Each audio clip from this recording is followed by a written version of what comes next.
The future is going to be one of a fiscal restraint, and I think it will be global, and it will be out of necessity. Because coming out of this interest rate shock, you're seeing debt service costs rise inexorably.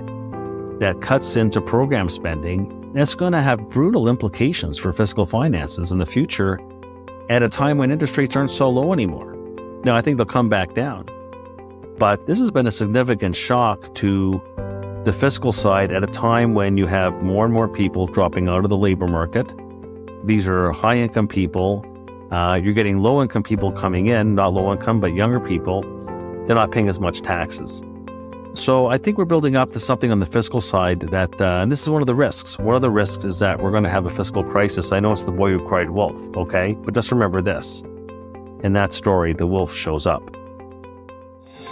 Imagine spending an hour with the world's greatest traders. Imagine learning from their experiences, their successes, and their failures. Imagine no more. Welcome to Top Traders Unplugged, the place where you can learn from the best hedge fund managers in the world so you can take your manager due diligence or investment career to the next level. Before we begin today's conversation, remember to keep two things in mind. All the discussion we will have about investment performance is about the past, and past performance does not guarantee or even infer anything about future performance. Also understand that there's a significant risk of financial loss with all investment strategies, and you need to request and understand the specific risks from the investment manager about their product before you make investment decisions. Here's your host, veteran hedge fund manager, Niels Kaastrup-Larsen. Welcome or welcome back to another conversation in our series of episodes that focuses on markets and investing from a global macro perspective. This is a series that I not only find incredibly interesting as well as intellectually challenging, but also very important given where we are in the global economy and the geopolitical cycle. We want to dig deep into the minds of some of the most prominent experts to help us better understand what this new global macro-driven world may look like. We want to explore their perspectives on a host of game-changing issues and hopefully dig out nuances in their work through meaningful conversations. Please enjoy today's episode, hosted by Alan Dunn. Thanks very much for the introduction, Niels. Today, it's a great pleasure to be joined by David Rosenberg. David is founder and president of Rosenberg Research, an economic and financial market consulting firm he established in 2020. Prior to creating his own company, David was chief economist and strategist at Gluskin Sheff and Associates. And prior to that, he spent many years at Merrill Lynch, where he was chief North American economist. David is a frequent contributor to major financial newspapers and publications around the world and makes regular TV appearances. Dave, great to have you with us today. How is it all on your side? Everything is good here. Doing better than the U.S. regional banks. So I'll set the bar low. Very good. Well, great to have you on. And as is always the case with our guests on our podcast, we want to get a sense on their journey in the financial industry. Obviously, you've had an interesting journey from Wall Street to founding your own firm. Can you give us a sense of how you ended up doing that and what's been your path through the financial markets? Well, it was a dream of mine to ultimately set up my own research consulting company. And when I came back to Toronto from New York, when I left Merrill Lynch, I had a lot of people coming up to me and saying, you should just hang up your own shingle and do your own thing, because the sales force at Merrill had told me that the research that I was pumping out, and especially my daily, was the most widely read piece of research coming out of the macro strategy team at Merrill at the time. This was back in 2009. But, although I was, pushing the ripe young age of 50 years old at the time, I thought that you can still teach this old dog new tricks. And when I had the opportunity to go to Gluskin Sheff, which was this boutique mutual fund in Toronto, I thought that I wanted to round out my career as an at-will employee on the buy side, because that's the one area that I hadn't been involved with. I was a advisor to the buy side all those years as a sell side economist, whether it was the Bank of Nova Scotia or the Bank of Montreal or Merrill Lynch. But the 12 years I had at Gluskin was invaluable, because when you're there, and you're sitting down next to portfolio managers and the CIO every single day, you get a much keener sense than you do as a classic Wall Street economist or strategist. You get a real sense as to how the decisions in terms of wealth management really takes place. I would never have known, starting my business, how to jump into the brain of a portfolio manager and understand what makes them think, what it is that helps them make decisions. So I delayed my eventual startup of Rosenberg Research till early 2020. And such a point as I was comfortable in knowing how I can best help the investment community. Those 12 years at Gluskin Sheff, I've got to say, were more valuable than the previous, 30 years I've had in this business combined. So, that explains that. And in terms of just the financial markets, it's interesting because when I got hired at Merrill Lynch Canada back in late 1999, and I was picked off from the Bank of Montreal's economics department, where I was the number 2 to the economist back then, Sherry Cooper, and they wanted to put me on the institutional investor list, both for economics and strategy. And this is back in the beginning of 2020 when I really started rolling my material out for Merrill Lynch Canada. This is 2 years before I went to the US. And I told my employers at Merrill Lynch Canada, I said, well, I'm an economist, so put me on the rankings for economics, not strategy. And they said to me, we've read your stuff for years, and although you're an economist, you talk like a strategist, and we noticed that every single time you write a piece on the economy, you never fail to attach a market call to it. So we're going to put you on both surveys. And for years, I got ranked on both surveys. So I think at a young age, I realized that if you're going to be a relevant economist on Bay Street or Wall Street or Boylston Street or Montgomery Street or any street, it's incumbent on the economist to take your analysis to a new level that's going to connect the dots from the macro to the markets and formulate as best you can a cogent and coherent and cohesive investment strategy out of it. So that's why the financial markets as an economist has always been, to me, intertwined so importantly. Very good. Obviously, you're a macro analyst. There's a huge amount of information to shift into. So maybe before we get into kind of current views on the economy and where markets are heading, it'd be good to get a sense on your process, I guess, your research process. How do you determine what to focus on? What's the most relevant? Do you have more of a US focus or is it global? And, what would you see as kind of your edge, or where do you differentiate yourself in terms of your macro analysis? Right. Well, being from Canada, and Canada being a small open economy, you could never call the Canadian economy without having a strong sense of what's happening around the world. I guess I could say the same thing about, an Australian economist. I tended to find historically, actually, and to this day, that the folks that call Canada know the global economy and the U.S. economy, as well as Americans or true global economists. So you have to have that world hat. Rosenberg Research, we have almost 3,000 clients across 40 countries. And 70% of them are in the States, and the other 30% are dispersed between Canada, Europe, Asia, and some of Latin America. So we cover the entire world, and we cover all the asset classes and all the economies and all the markets. So we're broadly based. I guess you could say that we probably, given the composition of our clients, have more of a U.S. focus than probably any other region, but we cover everything. We have a monthly asset allocation model and investment strategy model that we publish every month, and it covers all the asset classes across all the different countries around the world. So we are truly global. What the thought process is, look, we are top down. So, it comes down to what are the things that influence interest rates? What are the things that influence valuations? What are the things that influence where we are in the business cycle? And so we're very model driven, but I have to say I do have 40 years of experience, so there's a lot of intuition. And at my heart, I have a strong knowledge of economic and financial history. The old Mark Twain refrain about patterns.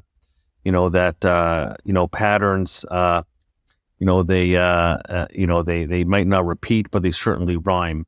If you don't have a sense of history, the chances that you will end up working at Rosenberg Research are very low, because I want quant, but I want a knowledge of history. As Warren Buffett famously said, that the one thing that we learn from history is that people don't learn from history. So it's always important to know, in that perspective, what's similar and what's different.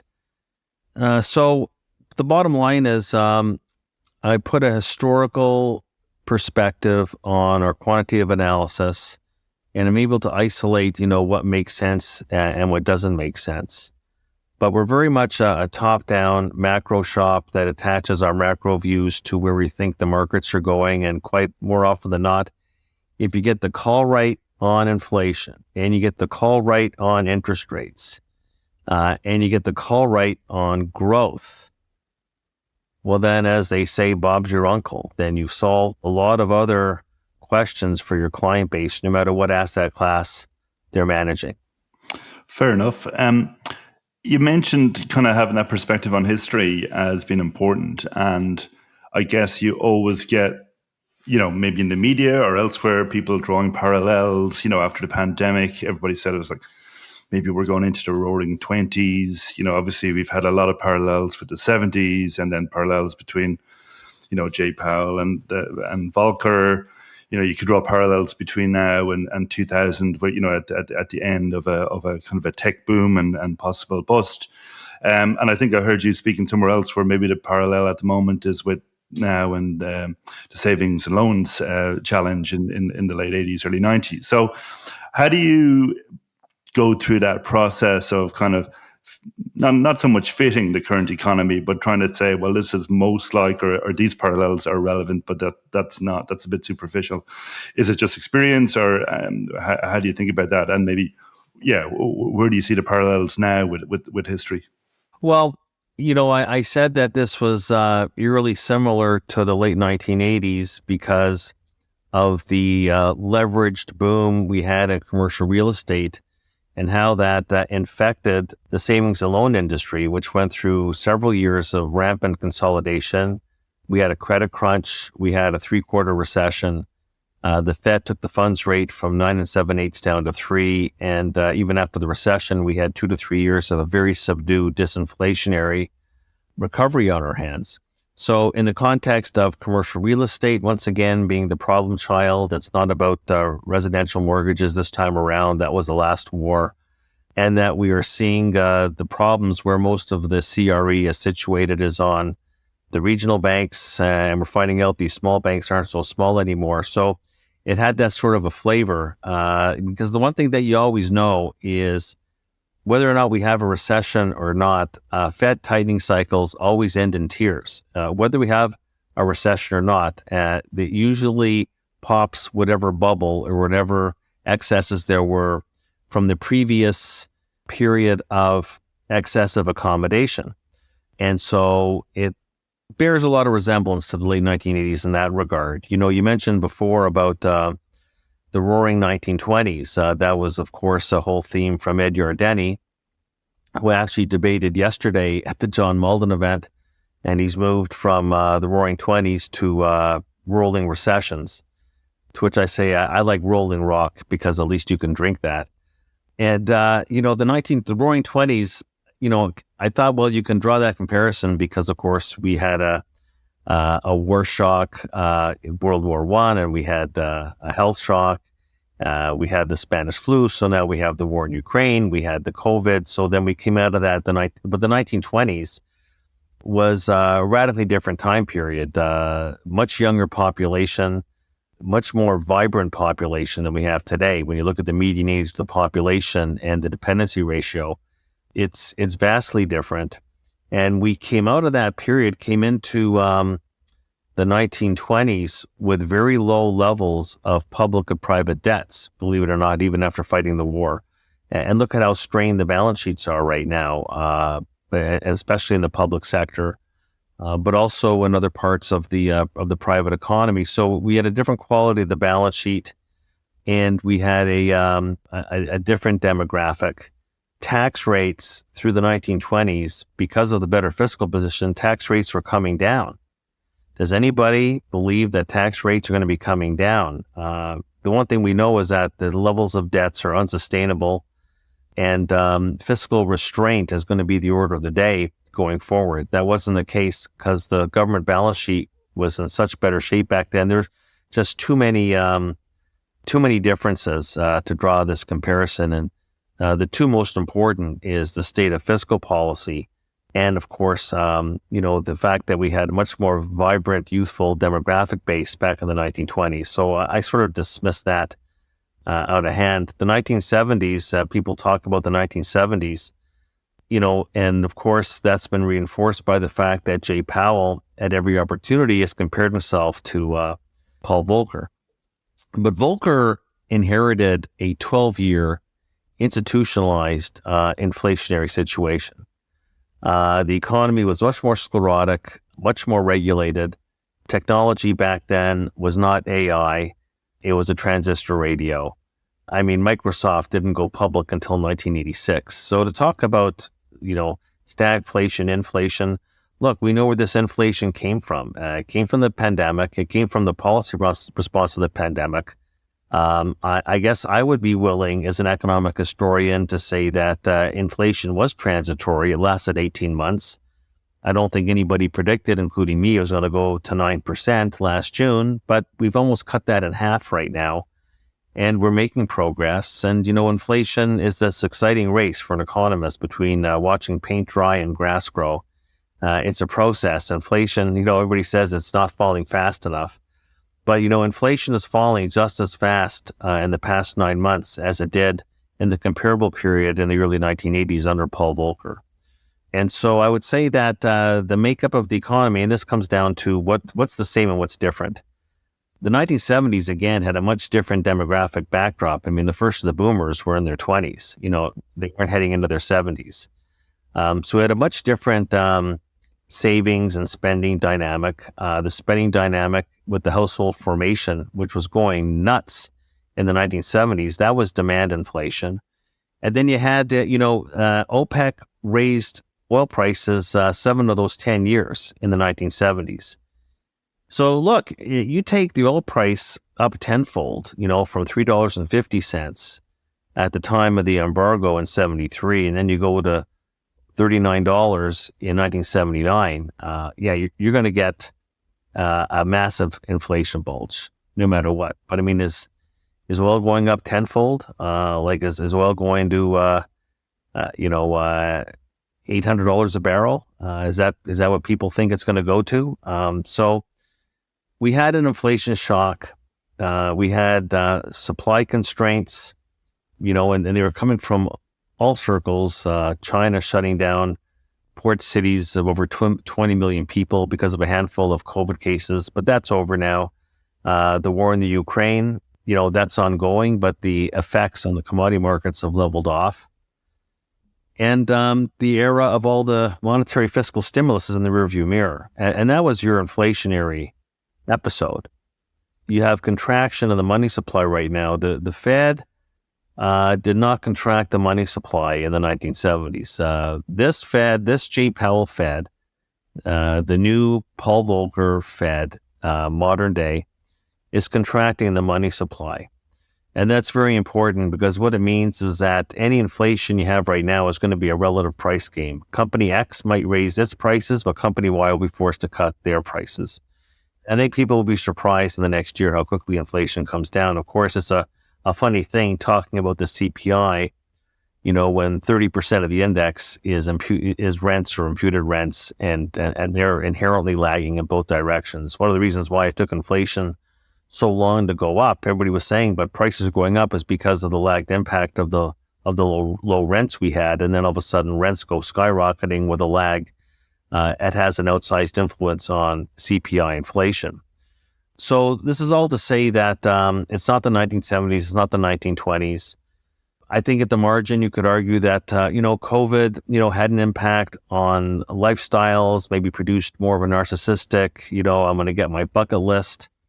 But, at some point, you do have to get back to work. And maybe this had more of a reinforcing trend on work from home. And work from home, you could say, well, that leads to lower productivity, which you could say is inflationary. At the same time, it's led to commercial real estate vacancies being way higher than they otherwise would be. So that's created a deflationary development in the office. You could say in the retail space, in commercial real estate. So they're more or less offsetting. So there have been changes coming out of COVID, but it wasn't like a 5-year war. It wasn't like the repeated OPEC shocks we had in the 1970s. OPEC was raising prices almost every year. So I think that, every cycle we come out of with some changes. We came out of the dot-com bust with some changes, came out of the whole new financial nomenclature. Everybody said, well, things will never be the same after the Great financial crisis. And now people are saying it's not going to be the same. But I think that, look, the way I see it, the overall factors that determine the economy, which is policy and demographics, interest rates, how is that going to change? That hasn't changed. And I think a lot of the distortions outside of, work from home, a lot of the distortions from the COVID are behind us. I mean, what's most striking to me that tells me that we've actually normalized to a large extent is if you're taking a look at most global supply chain measures, the bottlenecks globally today are actually lower than they were pre-COVID. You look at the Baltic Dry Index. It's collapsed 70%. It's back to where it was 2 decades ago. So a lot of things have normalized. You're seeing, I think that the last thing that I'm looking at is the participation rate and this is in the U.S., participation rate for 25 to 54-year-olds, the prime working age participation rate has gone up to its highest level in 15 years. And I think that's a very important result. It does mean that women, for example, who are finding it frustrating in terms of childcare costs or were fearful to come back into their work setting because of contracting COVID, that's over. And for males, this great retirement theme, you see, that was one of the things people talked about, that there was something new happening, that people over the age of 50 or even 40 can just sit there and, trade GameStop and buy Bitcoin and play the S&P 500 and all the growth stocks and all the meme stocks, and they don't have to go back to work. And of course, for a while, they didn't have to go back to work because the government was paying them so much money, and you had an unemployment insurance situation, maybe out of guilt by our policymakers, where people were getting paid more not to work than they were in the previous job, which is absolutely crazy. That's all in the rearview mirror. Nobody talks about the great resignation theme anymore. The great retirement theme has been retired. So I think that, what's interesting is that, here you had World War I was called a Great War. I'm not so sure we're calling the Ukraine War a Great War. That was a great war. And then we had the Spanish flu, which was devastating. And for young males, it was a devastating global blow to the world population on a much grander scale. And you're talking about, the two events coincided, but you're talking about 5 or 6 years. By 1925, F. Scott Fitzgerald is writing The Great Gatsby. And who would have guessed that there's not one word about the Spanish flu or the Great Inflation. Inflation from 1915 to 1920 averaged 15% per year. And I would say the big danger would have been to extrapolate that into the future. And of course, the one thing about the Roaring '20s was that we had 10 years of either disinflation or deflation. And I actually think we're going back into that period. If there was one thing I could agree with on the Roaring '20s, it's that we're going to revert. We're going to revert. There is no new era here of higher inflation. And the Fed is looking after that. I mean, obviously, the market narrative has shifted well, to I guess a more mixed views. But if you went back to maybe Jackson Hole last year and listened to some of the speakers at that, I remember the guy from the BIS or even Isabel Schnabel, it was all about the challenges on the supply side of the economy. Were they wrong, do you think? Do you think that's all normalized? And then I guess the view might be going forward, you've got a huge transition of the economy coming in terms of the greening of the global economy going to require much higher levels of investment demand. Will that not push up overall growth and be a challenge in terms of being more of an inflationary force? That's typically highlighted as one of the factors that could be kind of associated with higher real rates and higher inflation over time. Would you agree with that or not? Well, I think that you hear that a lot, that the greening of the world is going to be somehow inflationary. I don't see how that's going to be the case if the central banks are going to be keeping the rate of growth of money supply below the rate of growth of nominal GDP growth. It's a very myopic view to come out and say there's thousands of variables that go into predicting inflation, to then say, well, deglobalization, that's going to be inflationary. But it's ridiculous. At the margin, it could be very modest effect. There's other things happening at the same time. The greening of the world. Yeah, so maybe the prices of copper and cobalt will be higher and lithium will be higher than they otherwise would be. But how does that weigh against one of the most powerful disinflationary forces in the world, which is declining populations in critical parts of the world, like China and like Japan? You're taking a look, for example, in Canada, the only way Canada's population is not declining when you look at the fertility and birth rates is because of the aggressive immigration policy, but immigration is just stealing people away from another country. Look at where U.S. labor force growth. Look, here's the reality, is that, people were saying this for years. It's nothing new. The greening of the world was starting to happen anyways. Did we just discover Elon Musk during COVID? I don't think so.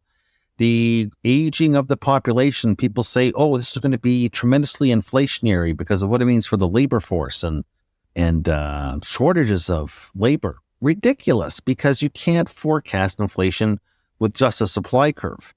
What you tend to find is that when people break the age of 50 and 55, their spending on cyclical goods and services goes down significantly because their incomes go down.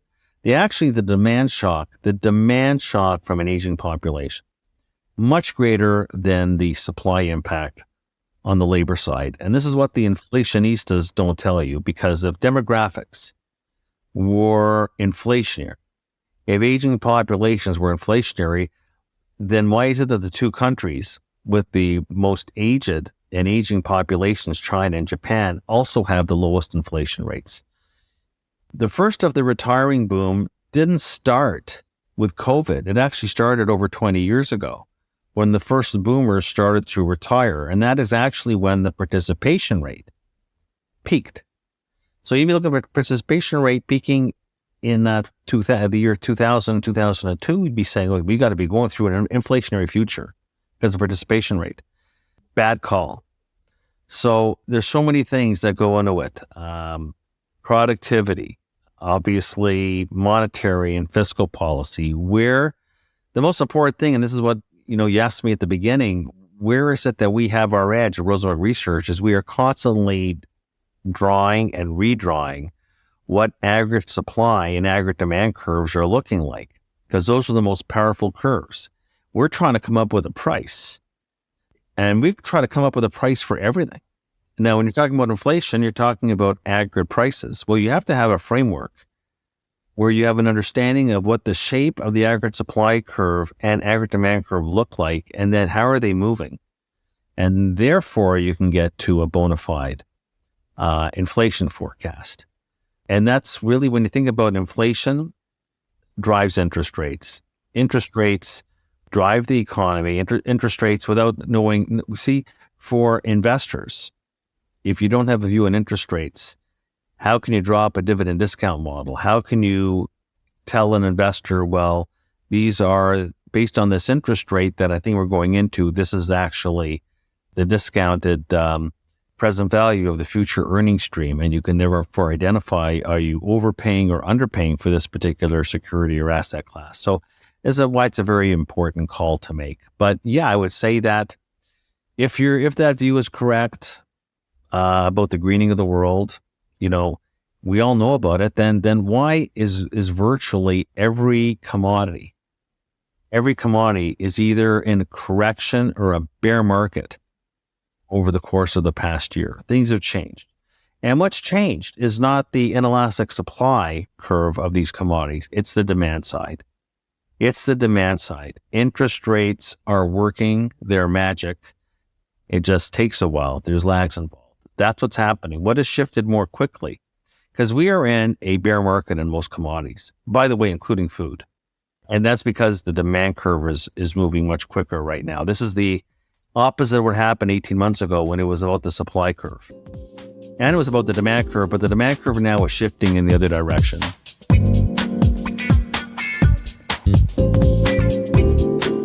So you touch on a good point. Obviously, as you say, Fed tightening always ends in tears. We've gone from 0 to 5%, so you would expect there to be a reaction. What do you use from a timing perspective to get a sense? And okay, it's starting to bite now. Obviously, if we went back a year, people might have thought, if you go back to the start of the tightening cycle, people didn't think rates could go above 2.5% without something breaking. Now we're up to 5%, and okay, we've had a wobble in the banking sector, but unemployment's still at 3.5% or 3.4%.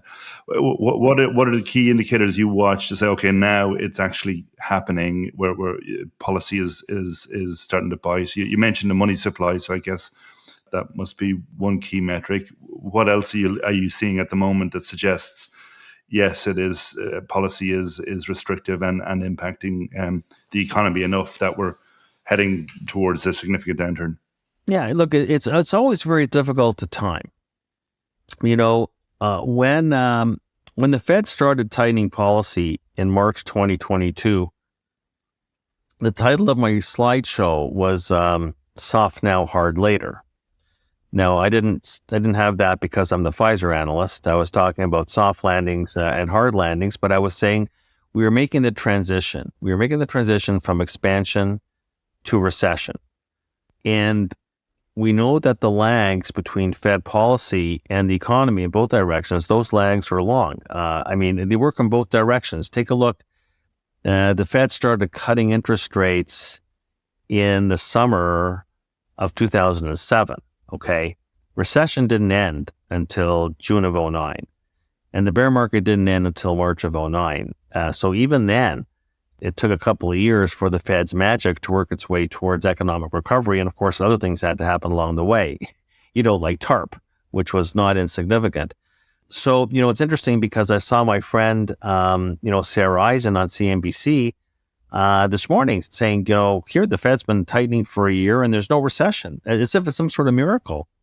But the Fed doesn't start tightening in March and you get the recession in April. It's not like it starts tightening in March, you get the recession in May. If you look once again at the historical record, by the time we get the recession after the first rate hike, it's 15 months, which sort of says that by June, this economy has got a bullseye on its forehead.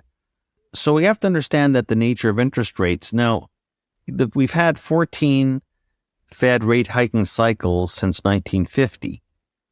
Not all of them land the economy in a recession. There were 11 recessions that, surprise, surprise, happened in the aftermath of a Fed tightening cycle. There were 3 soft landings when the economy cools off enough to cause inflation to go down and enough to cause the Fed to back off. So 3 soft landings, and there's a big difference for the markets between the soft landing and a recession. A recession is actually the country takes a pay cut. It's one thing to have your bonus cut, another thing to have your salary cut. And that's the difference between a soft landing and a recession. Recession, you have a national wage cut. It happened in the mid-'60s, a soft landing, the mid-'80s, and the mid-'90s. And each one had their own peculiarities, but you see the Fed did not tighten into an inverted yield curve. The Fed tightened this time into an inverted yield curve. When people say to me, If I was on a desert island, and there's a lot of people that wish I was, and I had just one tool in my kit, it would be the yield curve. It's got a 100% track record when the Fed inverts it. There was one head fake when we rallied into an inversion. The bond market rallied into an inversion around long-term capital and the last leg of the Asian crisis in 1998. You see the history is coming out right now. You don't want to throw something out. And of course, it always gets dismissed. It's funny to me that when the Fed's cutting rates and the yield curve moves to a positive slope, all the economists, strategists are all over the yield curve. But when the Fed's tightening and inverts the yield curve, everybody dreams up ways to ignore it. Ignore it at your peril. It's got a perfect track record. So this time around, and this is why I thought last summer, we're in trouble because the Fed continued to raise rates in their quest to kill inflation. And of course, around the same time, Powell is consistently comparing himself to Paul Volcker. So it's pretty consistent that you mentioned we've gone from 0 to 5% on the funds rate. Last time the funds rate went up this much in such a short time period, this is a real big interest rate shock, was back in 1981, sample size of 1. Well, 1981 was followed by 1982, 6-quarter recession. And so the chances we get out of this sort of recession are so remote. So what do I look at? I look at real M2. Real M2 growth is a leading indicator. I look at the yield curve. It's a leading indicator. I look at a range of ratios. Look at copper to gold. I look at Dow transports to utilities. So I always take a look because the macro and the markets, they're joined at the hip. There's a symbiotic relationship. So I look towards the markets to give me the signal. And of course, all the yield curve is the yield curve is the rate is another ratio, just ratio between long-term rates and short-term rates. But we have to understand when we get to a 1 or 2 standard deviation event, we're only in an inverted yield curve historically 15% of the time, right? It doesn't make sense otherwise, the time value of money, right? Normally the yield curve is positively sloped. It's the bond market signal to the Fed, uncle, you've gone too far. Now, the reason why, the Fed didn't have to go too far in the mid-60s, the mid-80s, or mid-90s is that inflation was not seen as a big problem. And this Fed, and especially, look, you got to put yourself in poor Jay Powell's shoes when you start getting compared to Arthur Burns and you're in your second term. You're not going to let that happen. You want to be compared to Paul Volcker. And we know Paul Volcker created the conditions for demand destruction to kill inflation. And I think that we're on that road. I think that people that say, oh, well, unemployment is always at a low when you're making this transition from one cycle to the next, that doesn't impress me. It's a lagging indicator. Employment is always at a peak. And in fact, it's not rare to have employment continue to go up into the early stages of recession. So I don't spend my time really looking at coincident or lagging indicators, although I think that the Fed's been doing that. I look at leading indicators. So real M2, the yield curve, I look at various ratios in the commodity markets and in the stock market for a sense as to what the markets are telling me. But I also look at the contours of the business cycle. One of my favorite indicators, by the way, that I've always used back to when I was a young pup in the mid-'80s, the Bank of Nova Scotia, is what's called the cyclical share of GDP. And it's a great confirmation. And that's basically business spending on CapEx, it's commercial construction, it's housing, it's inventory investment, and it's consumer spending on durable goods and cyclical services. And that actually was fractionally negative in the first quarter. And so that is a red flag for me. That's telling me that the recession is actually going to be starting imminently. Which was it, the consumer side or the business investment side that drove that? Well, actually, what's interesting is that non-res construction, and this is where maybe you're getting some of the infrastructure, was actually positive, but CapEx was negative. Consumer spending on the stuff I'm talking about, durables, and everybody talks about the 3.7% consumer spending growth. But on the cyclical stuff, it was actually not nearly as strong. And then, of course, inventory investment was negative, and it looks like it's going to be weak again in the second quarter, looking at the survey data. Look, GDP is a slow-moving animal. So much of GDP is, spending on education. You want to look at that to call a recession? I don't think so. so much of the spending in the GDP is on healthcare. Well, is that going to help you call a recession? No. There's so much spending on utilities and on rent, for example, and on shelter. So you want to look at the more, I wouldn't say volatile, but the components of GDP that tend to have more amplitude that actually give you, a signal. Now look at sometimes it could be a head fake. I'm not saying it can't, but all the stars are lining up right now. And like I say, have you heard anybody say don't fight the Fed in the past several months? Back when they were cutting rates in early 2020, don't fight the Fed. Throughout all of 2008 and 2009, don't fight the Fed. Once again, you see, I've been in this business too long. And the bulls love to say, don't fight the Fed, don't fight the Fed, don't fight the Fed when the Fed's cutting rates and breathing liquidity into the marketplace and steepening the yield curve. The what? When the Fed's raising it. Look what's happened here. They've already raised rates twice into a banking crisis. We've lost 3 banks and the last central banker, the last Fed official to raise rates into a bank failure was, guess who? It was Paul Volcker in May of 1984 around Continental Illinois. They didn't really have a full understanding of it, but I got news for you. They raised rates, and then once they realized the extent, and we didn't go back in recession, but Volcker cut rates 150 basis points pretty quickly once they recognized the significance of the event. And here we have the Fed raising rates. Goes to show you how freaked out they are over inflation. They're buying into this view that it's not falling fast enough. It's such a slow-moving animal.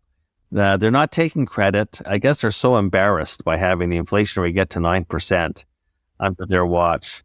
And now we're down to 5%. And instead of taking credit that, we're making strides, no, it's not enough. That's one of the these are the things you got to factor in. Are they going to wait? Are they really going to wait? Are they going to wait for inflation to get to 2% before they start cutting? Because that is my definition of insanity.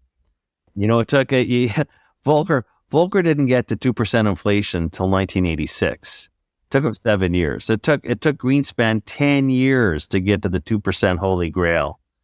And so under both those other gentlemen, interest rates came down, and rather significantly. People tend to forget that the greatest inflation dragon slayer of all time, who Powell compares himself to, Paul Volcker, was also the biggest interest rate dragon slayer of all time. Volcker cut rates 1,200 basis points. And guess what? Inflation didn't get to 2%. Of course, back then they weren't talking about this being the holy grail, which is, I think, ridiculous in its own right. Because theoretically, it should be zero. It should be a pure price stability, but it's such an impure. 40% of the CPI is imputed by the BLS. 40% is just pure guesswork on the services side. But what I'll tell you, what is not guesswork, is what's happening on the commodity side. Okay, and you swung from commodity inflation to commodity deflation. Tell me, at $124 a barrel on oil, we'll talk about inflation. Down towards $70, I don't think so.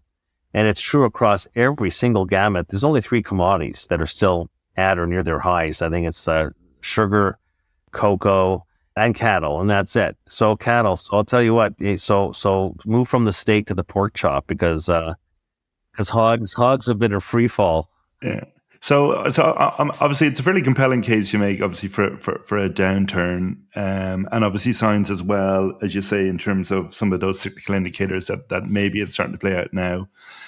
And we touched on a little bit with the deglobalization and demographics debate and all of that. But I mean, a lot of the analysis you read about from a macro perspective is what's going to happen over the next 6 months or so, or are we going to have a recession or whatever. But from a lot of asset allocators' perspective, it's, how's the world going to look like for the next 3, 5, 10 years? So if somebody was to say, will the world be more like what we saw between 2010 and 2020, or more like what we saw in 2022? And obviously this is really important from a financial markets perspective. You had a negative correlation between bonds and equities for historically. But last year we had this positive correlation, a lot linked to inflation. Do you think we're going back to the previous world and, it's back to the same strategies that worked in that period? Or looking ahead, what would you say to people from an asset allocation perspective, in terms of what's the longer term trajectory for those key variables you're talking about, inflation, interest rates, and growth?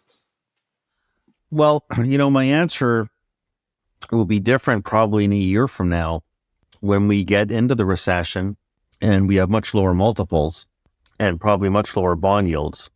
So when we move the equity risk premium on the S&P 500 from, call it 200 basis points to over 400, which happens in recession, bear markets, I'm going to tilt very heavily towards the stock market, but it's not my view right now. Like your question, I tend to take things a year at a time. The further you go out, the fuzzier it becomes. So I'd say that I never abandoned this, whatever the classic 60-40 is. In fact, 60-40 is just an accident of history. We actually found, depending on the time frame you look at, that 50-50, perfect split between stocks and bonds, actually delivered the most superior, call it Sharpe ratio, risk-adjusted returns on a balanced fund. But everybody went towards 60-40 because I think everybody just finds the stock market to be, generally speaking, more sexy than bonds. So just own more stocks and bonds. But you're right, both bonds and stocks got slaughtered last year, but it was mostly because of the starting point. You had no yield protection in the treasury market. So it didn't take much of a move up in yields to cause negative returns across the treasury curve. And then, of course, we started the year with the price earnings multiple in the S&P at something like 22 times. It was the second most expensive stock market at a peak on record, only surpassed by the dot-coms in late 1999. So it was a bit of a funny year, starting a calendar year with such an egregiously low coupon protection for bonds and such a high multiple for stocks. So there was a setup there for both asset classes to be correlated towards a negative return. I don't know why anybody would superimpose that into the future. And so far this year, look, I'm not impressed that much with the stock market. The breadth has not been that good. And it really comes down to 8 stocks in the S&P, but so be it. Those are 8 great companies. The stocks are probably overdone. Apple just continues to surprise everybody to the upside. But as Warren Buffett said, you reach a situation where you'd rather own an iPhone than a car. Well, good on it. Apple has moved from a cyclical consumer gadget company to something that's almost like a food product company. You just have to own it. It's a staple. A lot of these growth companies have become staples, and they're mega caps. But the stock market's up this year, and bond market returns are positive this year. So nobody talks about end of 60-40 anymore. That was last year's story, because so far this year it's working out okay. And I am a believer in diversification, and not just in terms of stocks and bonds, but across all asset classes. I still believe diversification is important as a risk management tool. You're asking me about going beyond the recession and what's going to happen in the near term. Yeah, in the next 3, 5, 10 years, you could see some tectonic shifts that are happening. It's becoming geopolitically a much different world than we've had in the past. This is where you start to put your hat on that. There's things that are fundamentally changing. China, Russia, you could argue Brazil. I mean, you're seeing that this economic war between China and the U.S. is likely to intensify. That we're going to have a world where Russia will be a pariah and outside the traditional global economic system for some time, but this forms other allegiances. Now you're seeing other allegiances between Brazil, Saudi Arabia, Russia, China. And what they're doing, of course, is now trading in renminbi. So you're going to continue to see the share of U.S. dollar activity in world trade and in world reserves going down. Now the central banks, of course, are bolstering their gold reserves. So things are happening here that I'm not going to say that the U.S. dollar is going to be threatened in our lifetime as the world's reserve currency, but its status is going to be undergo a profound change. And this will have an impact on the cost of capital in the United States. It'll have an impact on real interest rates. Could have an impact, obviously, on the U.S. dollar. So I would say that it leaves me more bullish on gold than it was before. Looking around the world, looking for visibility. You've got military budgets going up in previous pacifist countries like Japan or like Germany.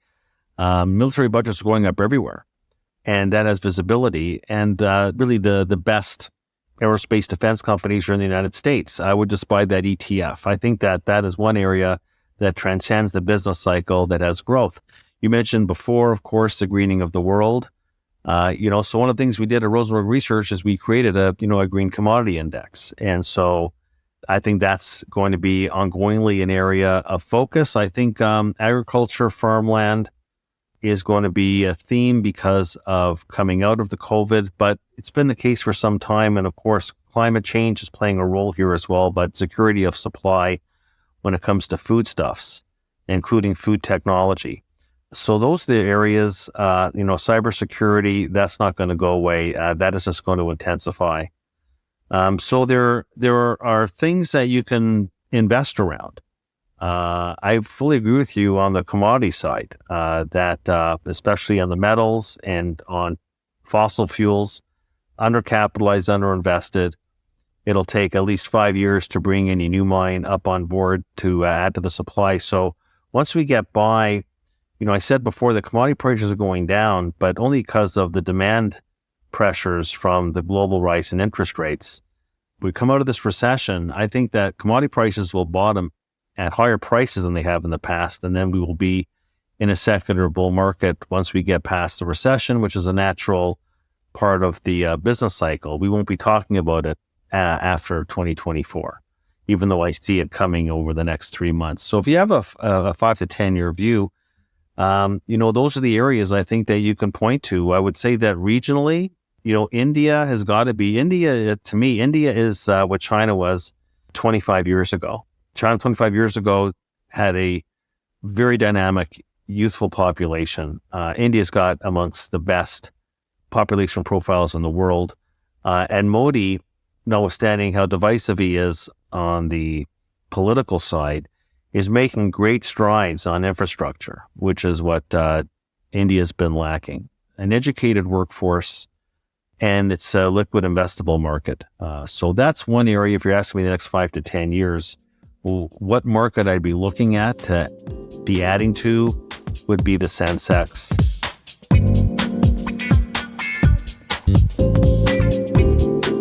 One other theme you hear when people think about the next number of years is how will high debt levels get resolved and get brought back into line, and from that perspective you hear arguments around financial repression, and then I guess linked to that, from the perspective of monetary policy over the next number of years, you mentioned, inflation may not come back down to 2%. So is that the scenario that you see, it may not settle at it. It sounds like we may see deflation in the short term, but do you think when it does settles, will the longer term level of inflation be a bit higher? Periodically you hear this debate that, as you say, 2% was kind of plucked out of the air. Maybe it could be 3%. Do you think that's going to be a theme that we hear going forward as well? It could be. It's hard to say. You really want to fade a lot of the this rhetoric. It was the same rhetoric that said that the wave of retirees, which isn't new. It started 20 years ago. It's ongoing, but we're going to get inflation out of aging demographics. We've done a ton of work on demographics, and the coefficient on inflation, the aging demographies, works in a disinflation manner. So that's going to be a weight on the inflation view. Debt is a pervasive constraint on aggregate demand. And so I think that the necessity, and look, maybe it comes out of the debt ceiling fiasco, we'll see what happens. But I think that it's a natural inclination to view fiscal policy in the future as being one of restraint, not stimulus. And I think we just, unfortunately, blew our wad. Trump unnecessarily provided $1 trillion tax cut in 2018 at a time of full employment. How crazy is that? And then we have stimulus checks for all when we already reopened the economy. But I think that era of fiscal recklessness is over, and I think we're going to go through a prolonged period where we're going to have fiscal austerity. That's going to be a negative weight on aggregate demand growth relative to supply. So everything we're talking about, dealing with the debt situation, well, how are we going to deal with it? People always said to me for years and years and years, we'll deal with the debt by inflating our way out of it. We'll inflate our way out of it. How well did that work out? Did the Fed sit there and say in June of 2022, did Powell say, hey, we love 9% inflation. We're going to inflate our way out of these debts? No, he went nuts raising rates because they don't want the inflation, because they view the inflation rightly as it's actually a social disease. It's a tax on the poor and it's a tax on the elderly. So no, we're not going to inflate our way out of the debts. Well, what else are you going to do? Default? Really? We're going to default on the debt. Oh, really? Most of the pension funds, that pay the retirees, they own these treasuries. You're going to default on them. Sure. And then you get this craziness about debt monetization or MMT. Those days have passed. I think it's going to be old-fashioned, and here's where you want to be a historian, is look up. Other countries have done it. New Zealand, Australia, Canada was the poster child for fiscal austerity back in the 1990s, and put Canada on a much more stable fiscal footing. I would say Canada actually at the federal level is on a much more stable fiscal footing than the United States is, principally because of the changes that were made. One of them, by the way, God forbid we should ever do this in the United States, but means testing for entitlements. What do you know? In quasi-socialist Canada, entitlements are means tested. Oh, no, but not in the capitalist United States. You see, a lot of things are going to be changing that can be changed at the margin to get the U.S. fiscal footing, but it's going to come at the expense of aggregate demand. That's why all the stuff we're talking about winds up more like disinflation than inflation. But I guess I suppose a lot of people in the kind of camp of the inflationary side or financial repression, etc., would be of the view that because of the political landscape at the moment, and if even in Europe here, you've had higher rates from the ECB, but a lot of countries have brought in measures to soften the blow, basically subsidies for energy costs, etc. Obviously, you've had the checks during COVID in the US and high levels of government spending. So around the world, the bias has been for more active rather than less active fiscal policy, whereas back 10 years ago, austerity was in vogue. So what do you think prompts the political landscape to shift? Is it just the economic reality kicks in and it's a necessity, or do you see the pendulum shifting back towards a more of an acceptance of austerity? Well, it's when you start reaching a situation like you have in the United States right now, and maybe Europe hasn't got there, where your fiscal finances get engulfed by debt service costs, and now you're seeing debt service. So you reach a situation where, if debt service charges start to rival or exceed program spending, you got a big problem. When you get your interest payments so high that you're running these deficits, principally because of higher interest costs on the outstanding debt, at some point, and this is where the inflection point may be, is when you get a failed auction. Could that ever happen in the United States, where you get a failed auction where all the bids aren't filled? It's hard to think that could happen, but you know what? That's your inflection point for a crisis. Guess what? Exactly what happened in Canada in 1995. Canada almost had a failed auction. The Canadian dollar plummeted, interest rates backed up, we had an exogenous shock, and the left-leaning Liberal government under Jean Chrétien and Paul Martin did an about-face that was for the history books. Most people don't know about that. It's worth studying. So I guess we'll have to wait. It's like, sometimes you have to wait for the crisis to happen. The crisis in this sense would be, what if you had a failed auction or a massive tailed auction in one of these treasury auctions? Then you'd start having people talk about the U.S. losing its reserve currency status. Well, that would be a splash of freezing cold water. So I'm not going to say it's going to happen, but it's amazing, Why waste a good crisis? No, I think the future is going to be one of a fiscal restraint, and I think it will be global, and it will be out of necessity. Because coming out of this interest rate shock, you're seeing debt service costs rise inexorably. And what does that do? That cuts into program spending. And then whether you're talking about Europe, old Europe, or I can say old United States does not have the immigrants coming in like they do in Canada. You're talking about a dependency ratio. That's going to have brutal implications for fiscal finances in the future at a time when interest rates aren't so low anymore. Now, I think they'll come back down. But this has been a significant shock to the fiscal side at a time when you have more and more people dropping out of the labor market. These are high-income people. You're getting low-income people coming in, not low-income, but younger people. They're not paying as much taxes. So I think we're building up to something on the fiscal side that, and this is one of the risks. One of the risks is that we're going to have a fiscal crisis. I know it's the boy who cried wolf, okay? But just remember this. In that story, the wolf shows up. Very good. Well, we've been chatting now for just over an hour, and one thing we do like to ask people before we wrap up is advice and suggestions. And one thing I wanted to ask you about was you referenced some of your former colleagues at Merrill Lynch and their wisdom a lot in your writing, particularly Bob Farrell.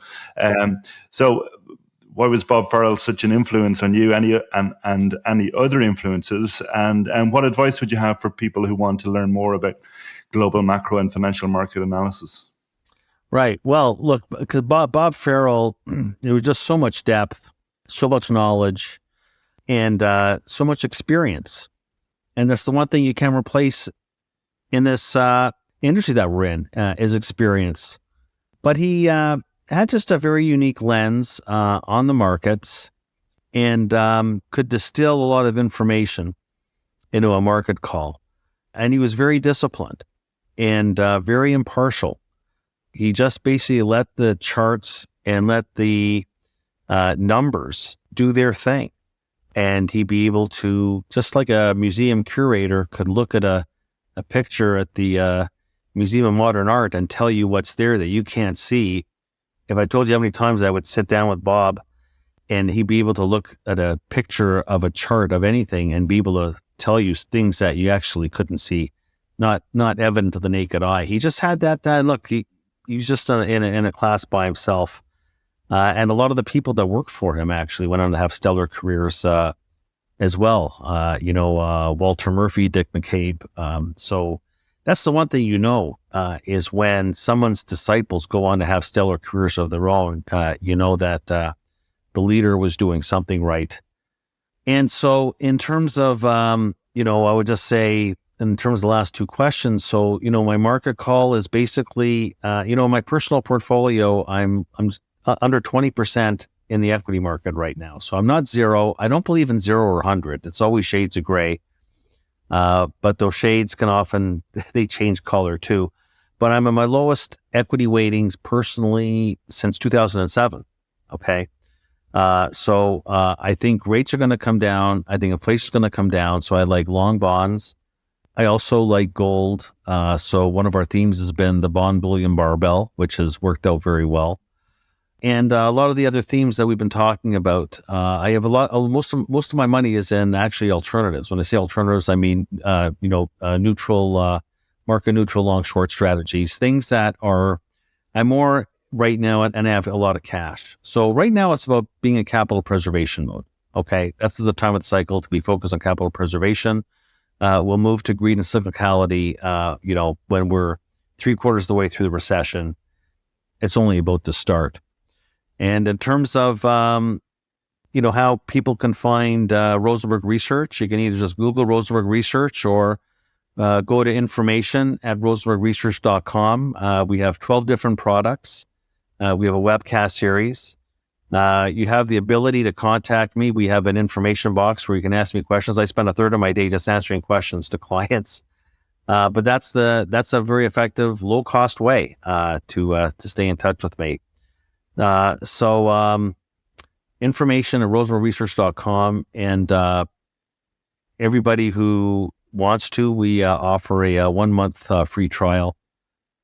So you have the opportunity to kick our tires before you commit yourself to a 1-year subscription.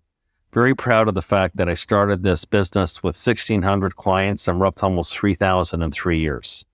So I figure through thick and thin, I must be doing something right.